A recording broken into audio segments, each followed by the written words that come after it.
Lobular carcinoma in situ. Definition: lobular carcinoma in situ, that is LCIS, is a non-invasive neoplastic proliferation of discohesive cells originating in the terminal duct lobular unit with or without vegetoid involvement of terminal duct. More than half of the acini in terminal duct lobular unit are filled and expanded by the neoplastic cell. Location: it is multicentric in the same breast in 80% of cases and bilateral in 30 to 70% of cases. Subtypes: classical lobular carcinoma in situ, pleomorphic lobular carcinoma in situ, florid lobular carcinoma in situ. Classical lobular carcinoma in situ has no specific clinical features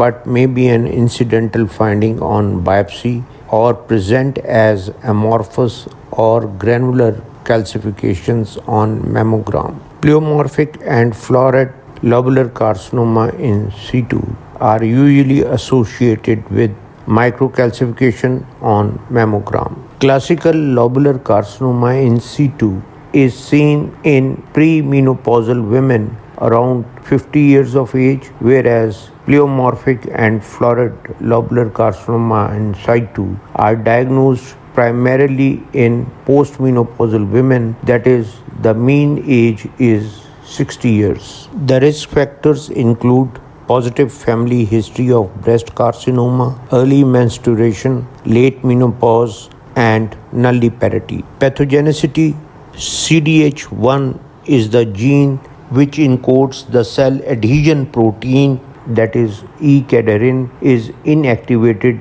leading to loss or impaired function of E-cadherin is an early event for the development of lobular lesions. This protein plays an important role in cell-to-cell adhesion and also maintain lobular architecture. It also inhibits growth and invasion of breast cell cancers. CDH1 mutation is seen in 81% of LCIS, whereas PK3CA in 41% of cases. Classical lobular carcinoma in situ, pleomorphic lobular carcinoma in situ, and florid lobular carcinoma in situ show chromosomal gain at 1q and loss at 16q.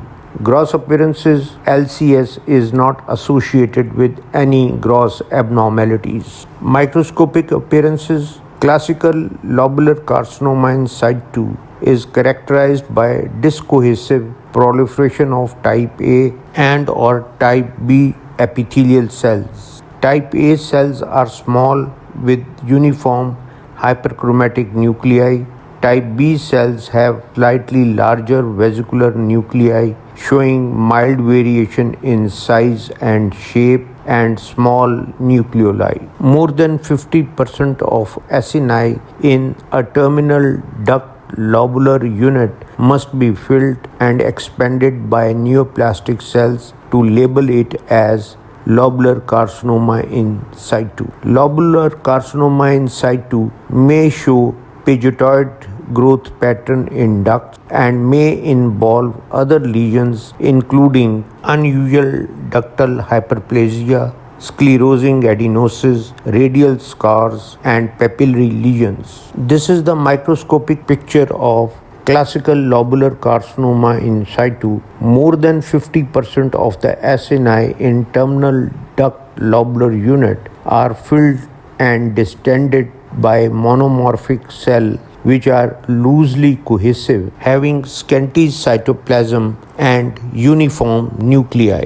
Pleomorphic lobular carcinoma in situ is composed of larger cells more than 4 times larger than the size of lymphocytes, show marked nuclear pleomorphism. Florid lobular carcinoma in situ has the features of classical lobular carcinoma in situ, but there is marked distension of terminal duct lobular unit, creating a mass-like architecture with little or no intervening stroma between these markedly distended acini of the involved terminal duct lobular unit, or there is an expansion of acinus equal to 40 to 50 cells in diameter. There is loss of E-cadherin membrane staining in all these variants of lobular carcinoma in situ. This is the photograph which shows microscopic features of pleomorphic lobular carcinoma in situ. The terminal duct units are filled and distended with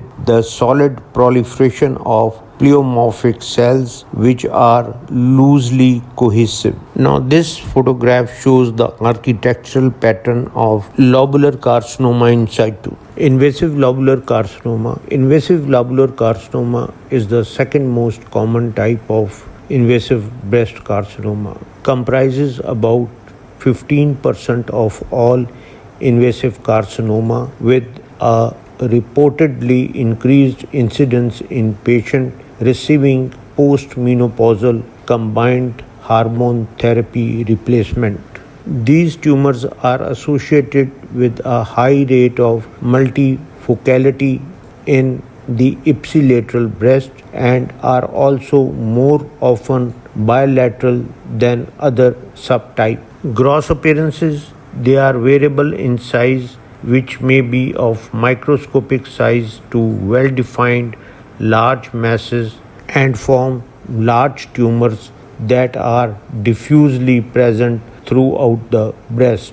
They typically form a hard mass with irregular infiltrative borders. They present with an area of density or architectural distortion on mammogram. Now this photograph shows gross appearance of invasive lobular carcinoma of breast in which the lesion is poorly defined. Histologically, invasive lobular carcinoma has a distinct morphology and patterns of infiltration within the stroma. The classical form is characterized by small, uniform, non-cohesive tumor cells infiltrating in a single Indian file pattern and forming linear strands that may concentrically surround benign epithelial element, that is targetoid pattern of growth. The tumor cells may infiltrate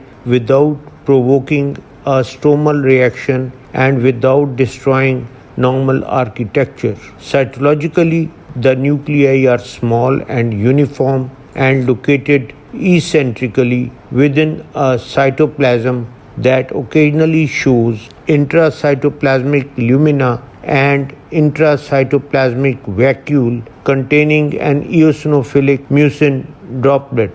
Mitotic activity is scanty.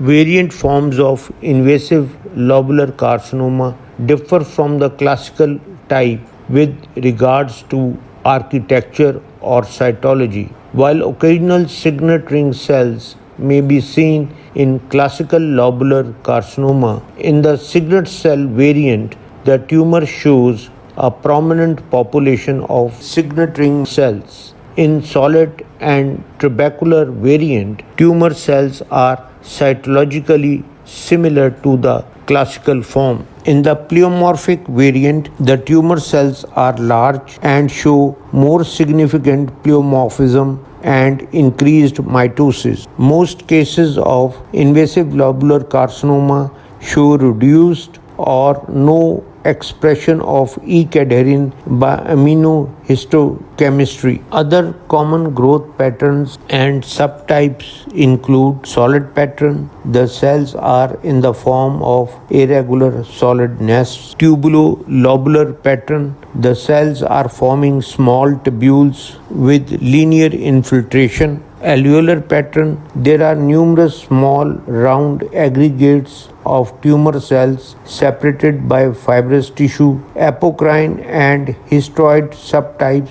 The tumor cells resemble macrophages with copious cytoplasm and prominent nucleoli. Pleomorphic subtypes, the tumor cells have high-grade nuclei and high mitotic index. Tumor cells concentrically arranged around ducts, forming a targetoid or bull-eye pattern. The tumor may be associated with lobular carcinoma in situ. Immunohistochemistry, mucicarmine, Alcian blue, and PS positive in signet ring cells, Ki67 variable reactivity, ER and PR variable reactivity, HER2 new. About 30% of tumor cells show 2 plus and 3 plus positivity, E-cadherin negative. This is the photograph showing invasive lobular classic type carcinoma. Note the proliferation of discohesive small cells arranged in single file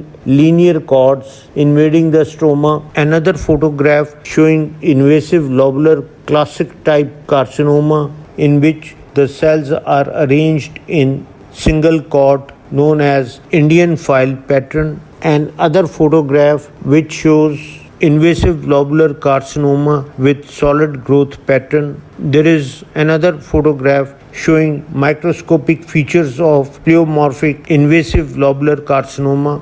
This photograph shows microscopic features of pleomorphic invasive lobular carcinoma with apocrine features. Another photograph of invasive lobular carcinoma with signet ring morphology.